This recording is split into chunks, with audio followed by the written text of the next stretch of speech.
Welcome to the Future of SMF, the podcast where senior leaders in compliance, risk, financial crime and data protection share the strategies, stories and insights that got them to the top. I'm your host, Kris Bryant, founder of S2J Consultancy Solutions, your trusted partner in financial services consultancy and recruitment. In each episode, I'll bring you exclusive conversations with respected leaders in their field, sharing how they got to where they are and how you can too. From landing senior management roles to tackling career-defining challenges, we're here to break down what it really takes to build a high-impact career and scale your future. Right, let's dive into today's episode. Okay, we're back delving deep into the universe of senior compliance and financial crime today. We're thrilled to have very special guests with us, David Moland and Leon Clifford, both seasoned professionals with bags of experience. And this is our first time doing one with two guests on the show, so this could be interesting. Welcome to the show, both of you. Hi. Thanks very much for having us, Kris. So we'll try not to talk over each other, and hopefully it'll all go smoothly. Let's see how it goes. So to kick off, perhaps both of you could just tell us a little bit about yourselves and what you've been up to. David, do you want to take the lead? Yeah, I'll go first. So, okay, I worked in the industry important bird, worked there in the industry for 40 years. Initially, the first 20 years of my career I spent in front office roles, and then I moved into compliance. More detail on that as we go through. I started as a head of compliance, then I think 2 years later, I became the MRO, and then a year after that, somebody realised we didn't have a data protection officer, so I got that badge as well. I'm now retired, but keeping my interest in the industry through mentoring, both through the institute and through the CISI. Thank you, David. And Leon? Cute ones. Hi. Yeah, so I've had about 8 years in the industry. Started off my role with an MSB, and now I'm currently working for a startup EMI as their money laundering reporting officer, and also a financial crime compliance manager as well. So I'm managing the first line of defence. Perfect, thank you. Obviously, there's a little bit of backstory before that, but we'll get to that in a little while. So, David, I'll come back to you if I may. So, obviously, you've done an awful lot within compliance, financial crime, data protection, various other things. But if we rewind even further, if you care to think that far, what did you want to be when you grew up, when you were young? Yeah, I found this quite an interesting question, actually. I think probably the only thing I wanted to do was be an international cricketer, but I was never any good enough at cricket. But I've maintained that cricketing interest throughout my life. Yeah, I think circumstance rather sort of took me into banking, to be honest. I was fortunate enough to have a dad who worked in Hong Kong for a couple of years, and when I was 17, I spent 2 weeks in a branch of HSBC where nobody spoke any English, so it was quiet, and I didn't speak any Mandarin or Cantonese, so that was quite an interesting challenge. But that didn't dampen my interest in banking, and I ended up doing accounting and law at university, and so I think sort of banking became a sort of a natural link from that when I then started looking at what I was going to do in terms of my career. So how did that background in wanting to look into cricket and early thoughts, how did that then translate into something that became a lot more kind of compliance and legal focused? Well, the reality is the compliance and legal side didn't come to fruition until 20 years into my career. I don't know. I sort of fell into banking, partly because I had a very persuasive father who wanted me to do something a bit more practical than perhaps some of the things. I really enjoyed geography at school, but that didn't seem to lead to any particular careers. But so no, I spent 20 odd years in frontline banking. Ended up as I guess in an attempt to try and take myself away from the daily grind of having to sell products which now without a doubt banks don't sell, and be on a league table every day as to how well I had or hadn't done during a particular day. I ended up training as a financial advisor, and trouble is, I sort of did that at the wrong time in a sense, because I did that as part of being working in a branch in a bank. So I ended up doing my day job was working in a branch in a bank, and my financial selling role was at 5 o'clock. I used to get in the car and drive to customers' houses and persuade them to buy things. So, but that really sort of ignited an interest in, I guess, financial services more generally, but actually compliance as a specific subject. And I suddenly found that I guess the 3 years I'd spent at university, the accounting still at that point wasn't much use to me, but actually having a bit of a legal background really did help in terms of developing a career in and thoughts about developing a career in compliance. Yeah, absolutely. I mean, that's quite a journey, and actually very similar to myself in many ways, which is a little bit reminiscent for me. Leon, your journey's been very different, hasn't it? So what did you want to be when you were young? Well, initially I wanted to be a Power Ranger. And then as I got a little bit older, that kind of led into wanting to be an actor. Done a couple of school plays in secondary school. And then very similar to David, I had a father who thought that I should probably do something a little bit more practical. So I then ended up deciding that I wanted to be a solicitor, maybe going into law or something along those lines, which led me to doing history at sort of GCSE, A level, and then at university. And where did it go from there? How did that then get into where you are now?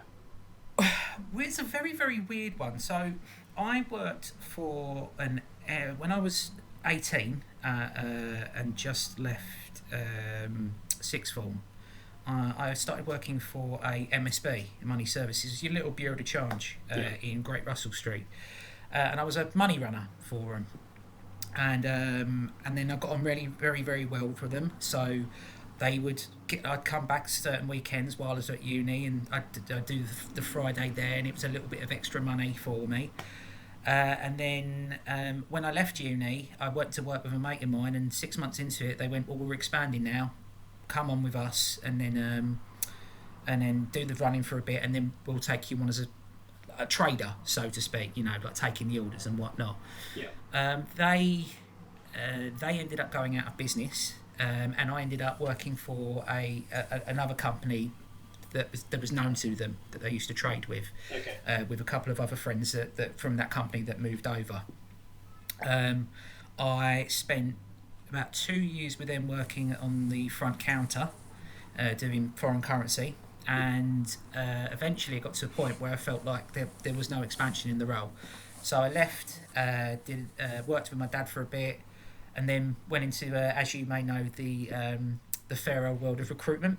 Yes, indeed. Did 2 years in the trenches as a 360 recruiter for a small company, which is no mean feat and not for the faint-hearted, I can tell you. And then once I kind of decided that wasn't for me, I then went into corporate serviced offices, and I was managing one of the offices around sort of central London for them, which had a little bit of compliance, because obviously now virtual offices now have an issue. They need MLROs because of all the instances of fraud that go on there with virtuals and whatnot that you can get. Yeah. And then oddly enough, the company that I originally worked for, the one that I left, that I was a customer service rep for, rang me up and went, we need someone to work in compliance. Our MLRO is leaving, he's retiring at the end of the year, or in a year's time, and we trust you, we know you, and do you want to come on and work for us? And I went, yeah, all right, let's give it a try. So very similar to David, just kind of, with a lot of people in compliance, you just seem to fall into it. Yeah, absolutely. It's all from all different directions, which is part of what this podcast was aimed for, really. I mean, it's aimed at up and coming people, to help them to understand how they can maybe try and map out their career a little bit, but in reality, careers go all over the place, right? And we all fall into these things from all different angles. So it's great to hear different people's journeys and how they've got to where they are. It does, and I think it's quite nice to see that there's, because compliance is so vast in the world and how it works, having the dichotomy of people coming in from all different walks of life, all different trades. if you can build teams where they've got different skill sets from previous careers, it's worth its weight in gold. Yeah, absolutely. Absolutely agreed.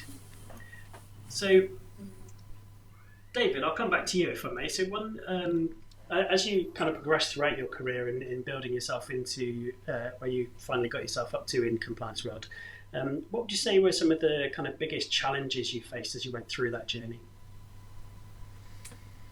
I guess the starting point is being confident about what you're doing, because when I first went into compliance, I'd spent 20 years in, as I said already, 20 years in front office roles, and then suddenly I was going into compliance, and you're starting to wonder what's all this about, what's my day job actually going to look like.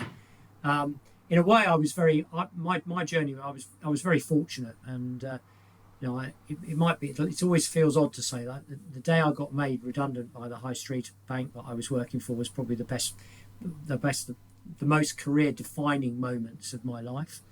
Because at very much at the end of my time at the high street bank that I worked for, I'd moved into, I got to the point where I didn't like what I was doing. I didn't like the fact that I was having to sell things which I didn't really have confidence in, or didn't believe in, I think is the better word for it. So, I managed to, within the organisation, move myself into a compliance role. So I was very pleased that I'd achieved that. But within, I don't know how long it was, 3-4 months of starting, that sort of dreaded moment in any organisation where the buzz goes round the building, we all seem to be getting called to meetings at 11 o'clock with our bosses. And to be told that the part of Lloyd's that I was working for was being closed down, and at some point in the future it was likely that we would be made redundant. So there I was, fledgling compliance career, having really enjoyed what I was doing, but thinking, well, how am I going to persuade any prospective employer that I'm actually somebody who's worth employing? So. And somebody then suggested, well, the FSA, as they were at the time, were looking for people out of industry, and I applied for a job there. I got a job in whichever year it was, January of 2000, I think, and they held the job open for 8 months whilst I went through the process of being finally being let go by Lloyd's, and I then spent 3 fantastic years at the regulator. Couldn't be a better place to actually learn what the industry is all about. It got me into the exciting task of reading rule books, having to answer questions from firms about particular rules, what they really meant, and really built me into the subject. So, when I dropped out of there 3 years later, looking for a job actually in industry, it was never my intention to become a career regulator. I felt much better prepared for working in industry.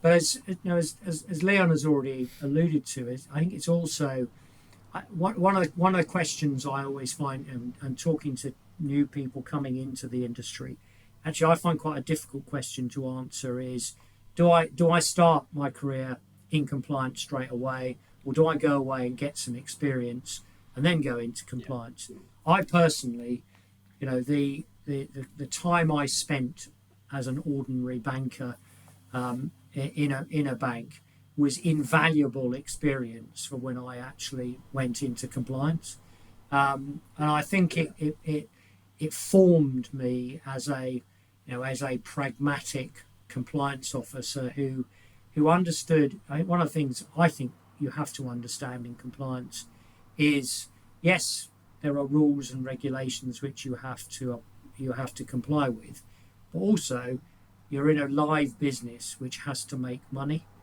and has to be able to continue. So you have to then there's a real balancing act of the practical versus the following the rules, and adhering to the rules. And I think that's a very delicate and important balancing act. And I've worked with some very good compliance people, hopefully some of whom might listen to this podcast at some point. And I still always felt that having that practical experience gave me an edge once I was actually operating within compliance.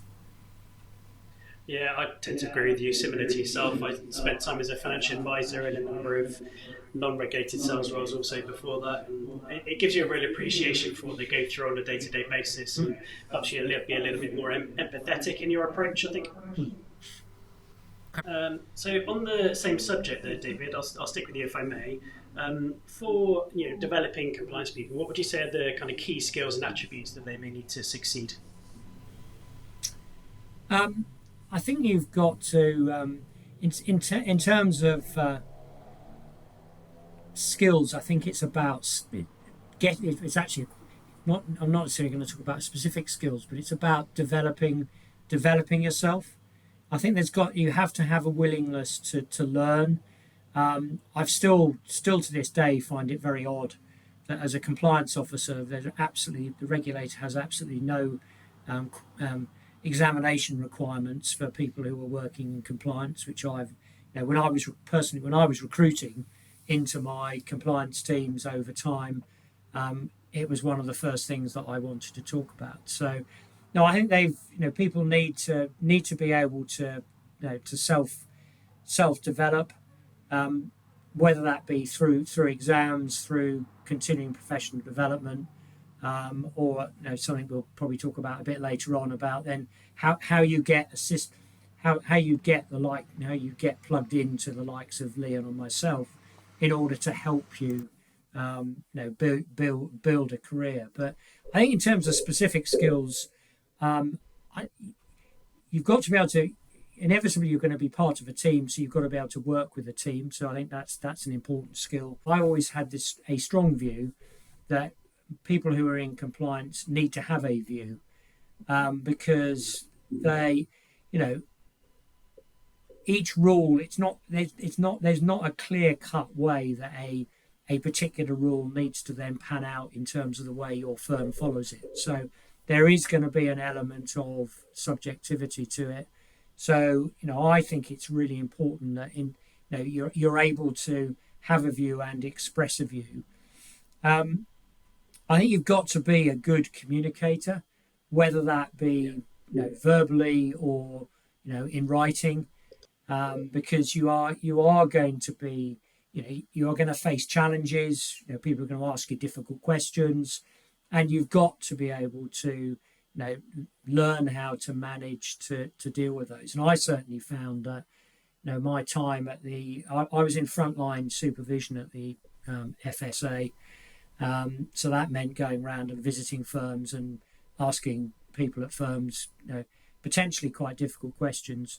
And I think one of the things that hopefully didn't come across is that quite a lot, over the time I was working at the FSA, quite often I knew very little about the type of firm that I was supervising, and I was sort of learning very much on the job. So, the questions the questions and the challenge you were trying to give to directors of a firm, were based. You had to think about the sensible questions that you were going to ask.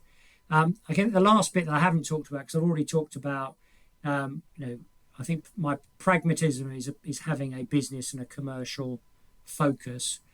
But I think finally you've got to be able to problem solve, and I think you've got to learn. It isn't necessarily the case that you have to be able to give an answer to a question. One of the things you have to be quite good at is actually not answering a question and giving yourself time to be able to go away and potentially do a bit of research and actually then form a view on what you think the right answer is. So, but you also do need to be able to think on your feet at times, because you will inevitably, as you build up a career in compliance, be put on a spot, and especially if you're in a board meeting with the directors, they They won't give you time to go away and say, well, let me have a think about that. You actually have to be able to answer that question straight off. Yeah, great. Leon, I'll come back to you if I may. Thanks for that, David. So what advice would you give somebody just starting out a career in compliance, as you're somebody who's done it fairly recently? I would say, first of all, roll your sleeves up, get involved, and some of the most difficult things or obstacles that you'll face in your career is convincing other people to pay for your advancement, whether it be for members groups or for courses or anything like that. So you need to show your worth, and that is, you can show that by learning yourself, by setting yourself up for newsletters, keeping yourself on the fly. I mean, I was very, very lucky in that I had some fantastic mentors in my time.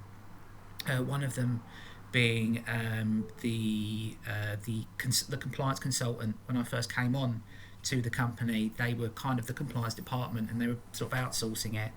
And I just developed the relationship with the guy who was working with it, and then it just got to a point where anytime I needed his help, I'd ring him up. And he was a guide. He'd constantly send me stuff to have a look at, and newsletters to sign up, which was really, really helpful. But then it was also convincing the management to fork out for this membership group or this course or this thing. But once you're in there, and that leads on to my next point, networking. I think it is integral because there is such a big community and a vibe that we're all in it together. Like, we're all working for the greater good, which is one of the nice things about working for compliance. You actually feel like you're doing something, you're making a positive spin on the world, even if it is stopping someone using your facilities to commit crime. If you can stop that, it's just as good. Prevention is even better than solving the crime in itself. Yeah. So yeah, I digress. Networking is key, and it's how I've managed to advance my career purely on the basis of absorption of knowledge, and just getting to know people, going to award ceremonies and or getting discounts on certain things because they've turned around and gone, like, we can see something in you, so like you can do this course for half price. Yeah. Do you know what I mean? And even getting into the role of where I joined I was a member of the institute back in the day as just a regular member, and then 2 years ago I got the chance. Someone, the new director put their hand up and said, "Oh, do we need more sort of on board members, active members doing something?" And that was a great way for me to show my capability. Yeah. And an extracurricular of not only that but learning, and networking, and like I say, demonstrating, and that is key, I think, especially like you say. I've not gone from David's route where I worked for an MSB.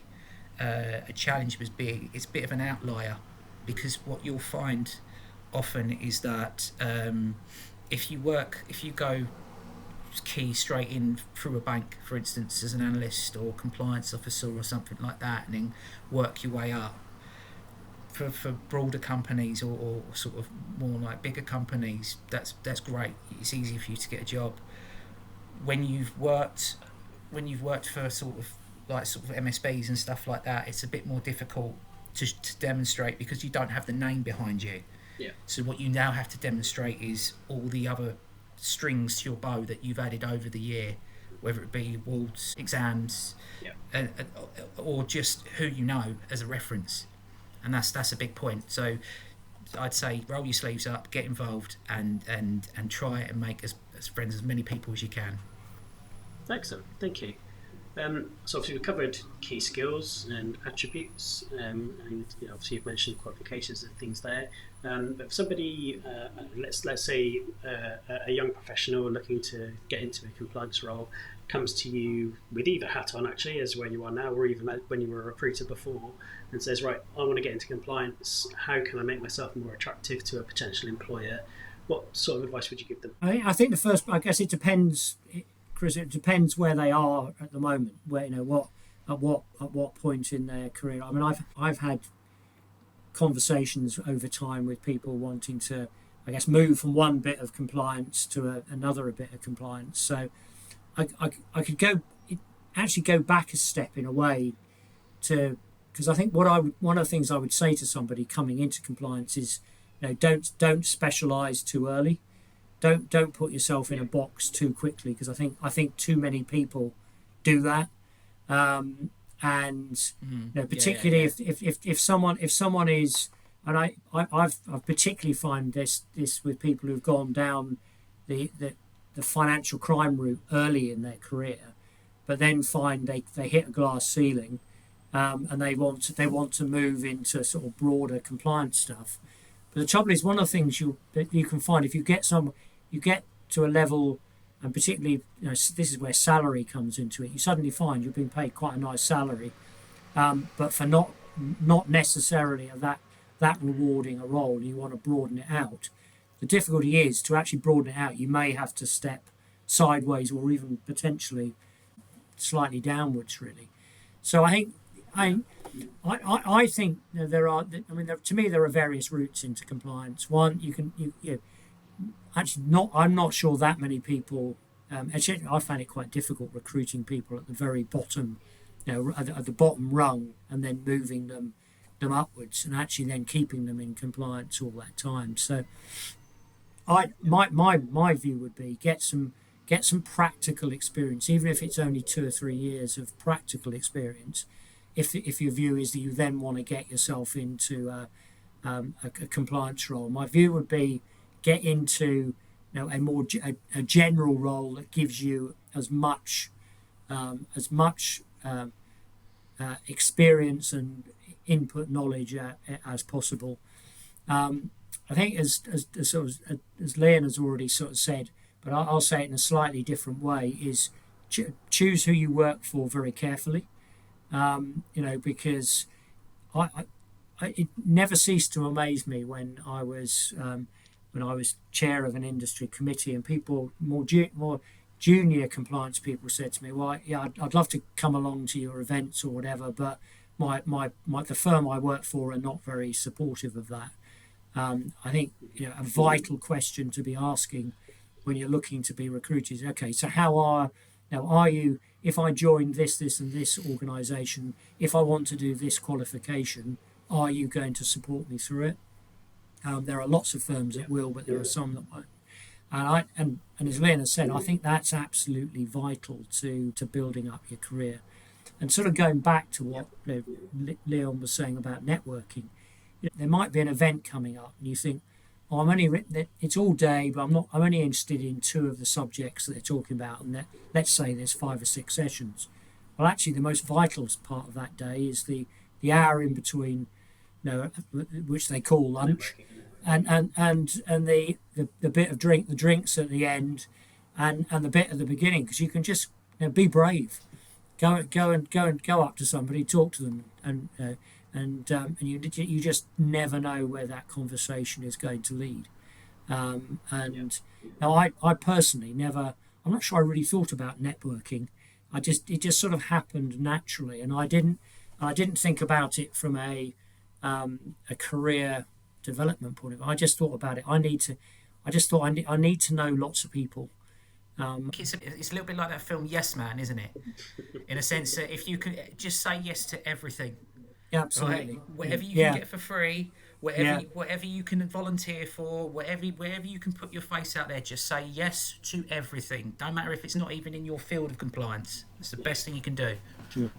Yeah, absolutely. There's a strong argument for networking being really important in what we do, especially because not only in terms of career advancement and getting to understand the industry and who does what and everything else, but it's also the getting different people's views on what's going on in the industry as well. Because a lot of regulation is quite open to interpretation, as we know. It's principles based. It's not always rule sets, and therefore different people have different views, right? So those conversations are really important to really get an idea of how you think you can help your firm progress too. Also, just going off the back of what David was saying as well about being careful who you work for, it's also, if they're not willing to sort of invest in compliance, there's a work where the compliance costs money. Yeah. And if they're penny pinching and they're not willing to invest, it's not even if it comes to the courses or whatever not, it could generally be that they're just not giving you the right resources for you to be able to do your job, which, as we know, through many issues and reports from regulators, can be the straw that breaks the camel's back when it comes to an MLRO. If they're sitting there and they're peggy in the middle between what they should do is the right thing and not getting the resources that they need. Yeah, which says a lot about culture too, right? Indeed. Yeah, excellent. We can kind of move on a little bit, and David, I'll come back to you if I may, but could you give us a bit of an overview of what you think the biggest challenges are facing the financial services industry as a whole at the minute when it comes to compliance? I guess the biggest challenge to me is the ever-changing regime, the continuing increase in regulation. I departed from a head of compliance role just as the Consumer Duty was being rolled out, so I thought my timing for that was perfect. It's not that I don't think I personally, having been connected to the industry for the length of time I have, I still find it very sad that it's actually necessary for the regulator to keep bringing out more regulation, because I firmly believe that just more regulation is just not the solution. I'll use one practical example. It's a while since I took out a mortgage, but the last time I went looking for a mortgage, having been a mortgage advisor for the bank I knew it was going to be a challenge, but I couldn't just walk into a bank or a building society and have a 10-minute conversation and come out with some information. You had to have a 45-minute conversation, because that's what regulation had driven us to, and I think that makes the environment a difficult environment to work with. I still think that even when working for a good firm who has a good compliance culture, there will always be a push against what compliance are saying needs to be done and how it needs to be done. Now, I think someone coming into compliance or building a career in compliance should never expect it to get any easier. I felt I was one of the lucky ones who worked for a firm who did provide budget for me to build and develop my team.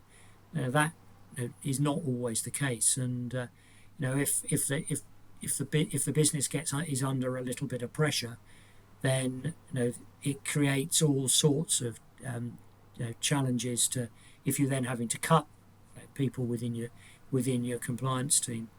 But I think the biggest challenge to me, I always felt in compliance, as I say, was work. I worked in the last firm I worked for a long time. I was very proud of the fact that we had a very clean regulatory record, but that created a challenge in itself, because if you're then trying to persuade the board, well, actually I do need another 2 people to work in the team to deal with all this change of regulation, and they're sitting there, well actually, but everything's working very well at the moment, and do you really need this? And you almost need things to go wrong before someone then says, well, actually, we need to do something about it, and that's the last thing you want is the regulator crawling all over you, because it isn't just the regulator; it's then you're inevitably going to bring in a consultancy firm to help sort you out. You're then going to be focusing on whatever it was that the regulator wasn't happy with. So you take your eye off the ball of everything else. So it concertinas from there. So I think for me that's the challenge, is that even in an environment where firms do want to be compliant, is trying to persuade and influence the firm to actually spend the money it needs to spend, both on compliance or protecting itself from a compliance point of view or a financial crime point of view. Yeah, agreed. Well, I'm sure your own experiences will have echoed the same, but in my own experience, certainly from a consultancy perspective, and actually also from being in-house for a long time, one of the major issues that we see within compliance, financial crime, risk, data protection is just that lack of resource, right? So Businesses tend to grow quite organically. They have strong ambitions. They grow all of their, in inverted commas, billable functions, and then the governing functions, compliance, and all the rest of it tends to get left behind quite often, until, as you say, the proverbial hits the fan. Yeah, I think we've seen that recently, haven't we?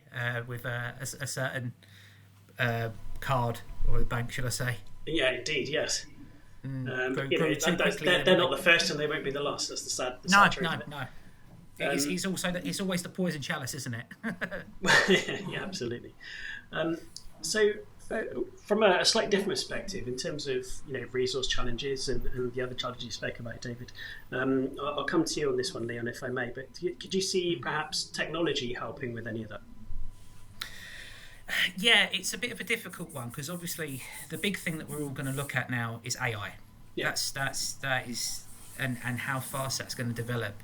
But it's always been the trend. I always consider it like the story of the Golden Gate Bridge, where they start painting it, and then they'll get to the end, and by the time they finish, they have to restart it all over again.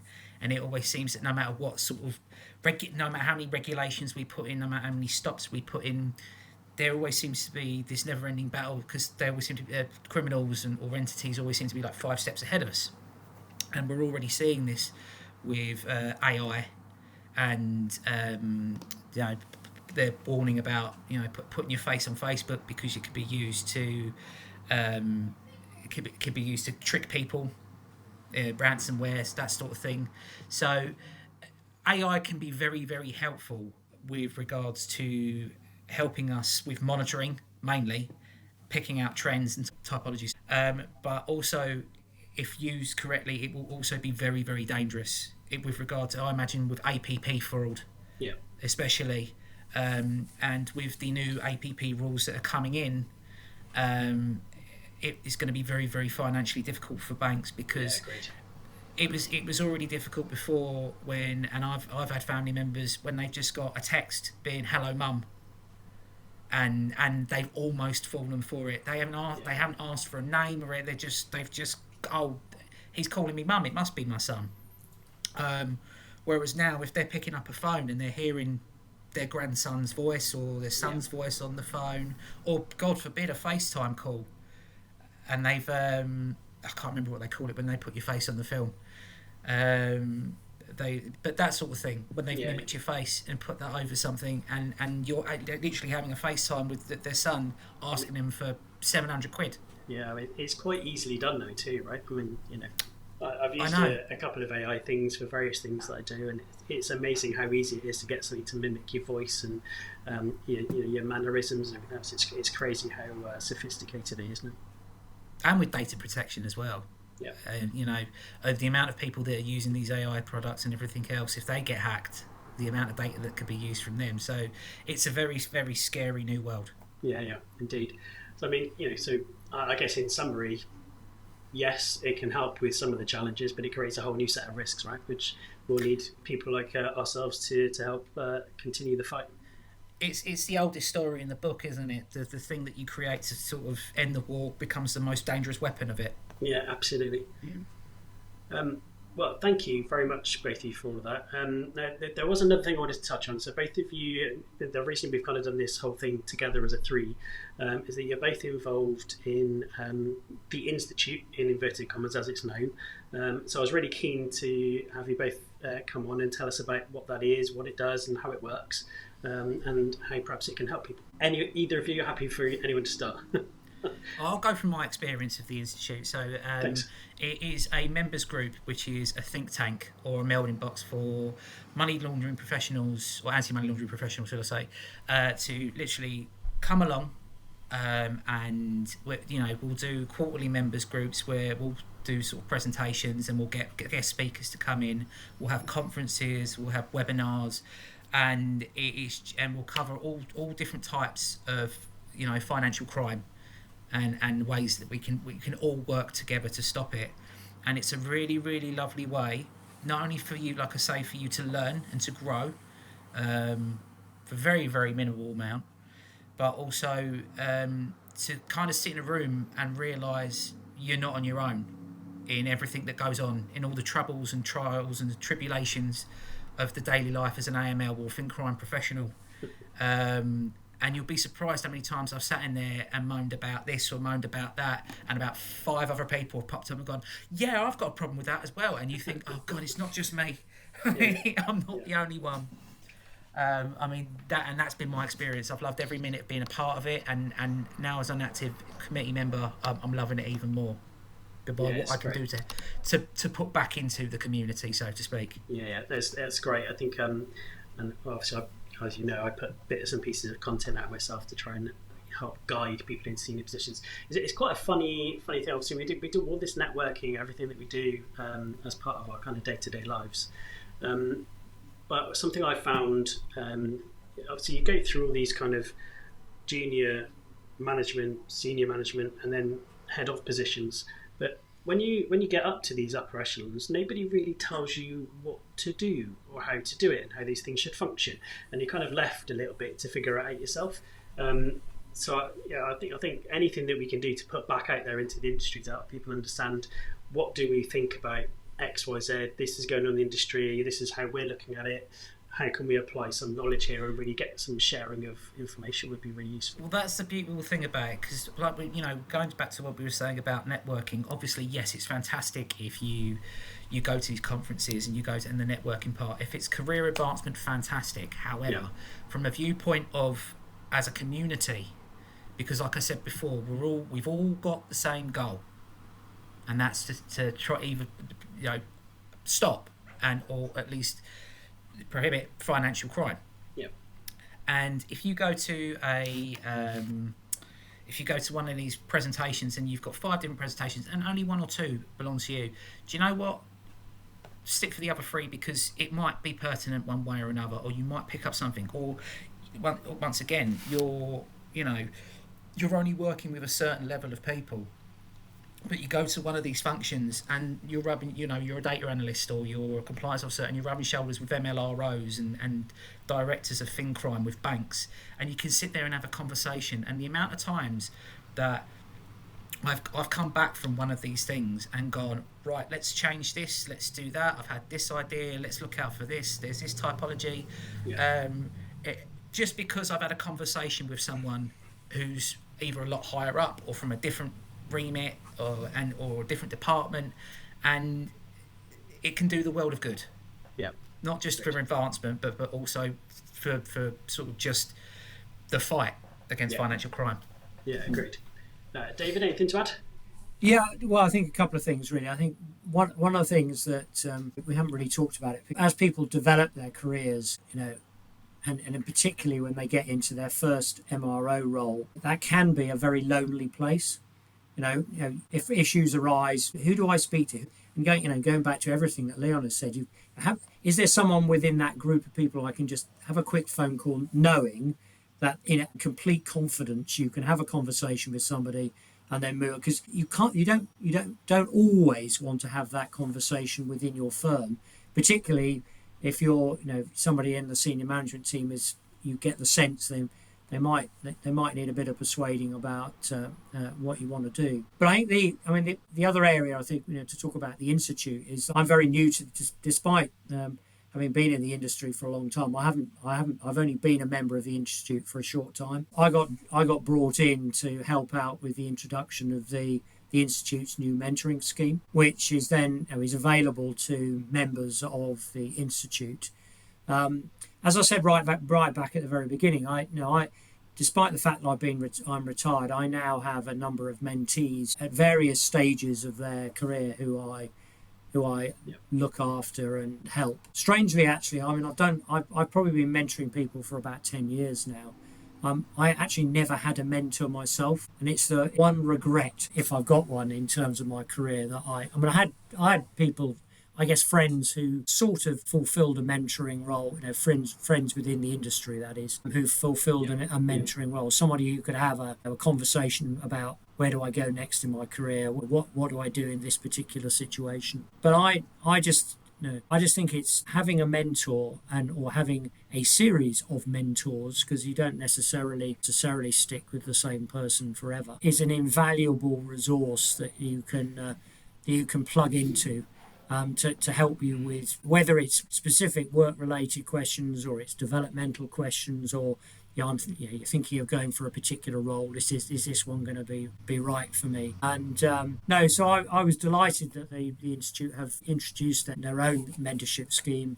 You have to be a member of the Institute to get into it, but to be honest, I'm not saying this flippantly, but I mean the membership of the Institute is a couple of £100. When you compare that with the value, I think it's roughly about 250, 300 quid for the year, and you get access to everything. If you think of that in comparison to an hourly rate, and if you plug into a mentor who you really get on with, you're going to get significantly more. And I had some coaching towards the end of my career, which cost the firm a figure in four figures. So being able to give yourself access to senior and knowledgeable industry professionals for that amount of money, I think is well worth doing. And I think it just gives it's someone, and even once you're out of that, you might start off in a formal process.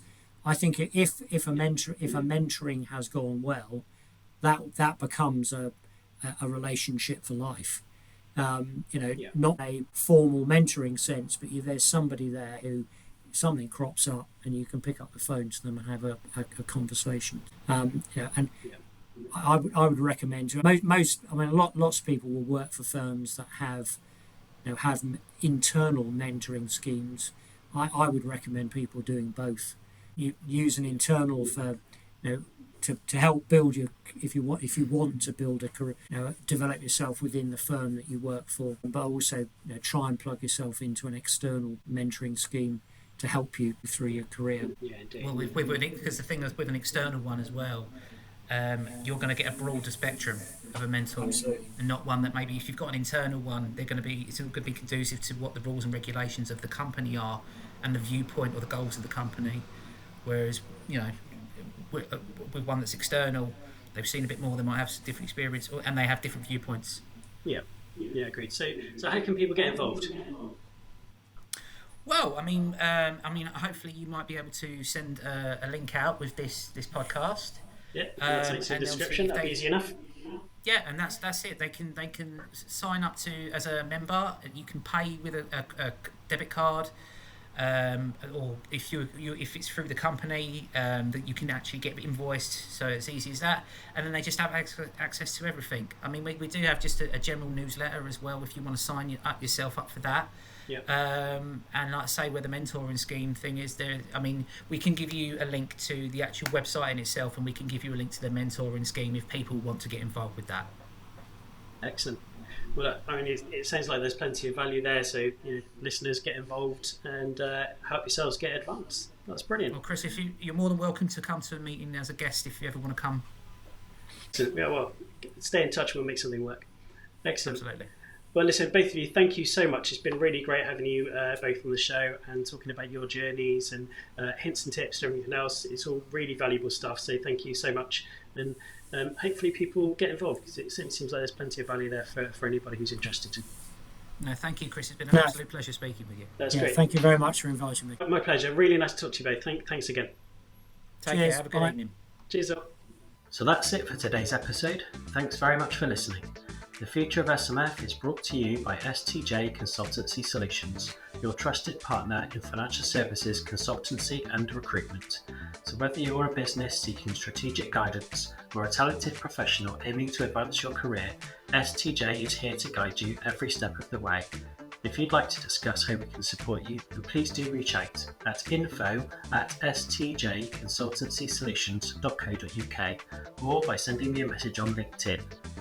If you find today's conversation valuable, please do me a favour and share it with your network. You can also subscribe, rate and leave a review to spread the word. I'd really appreciate it.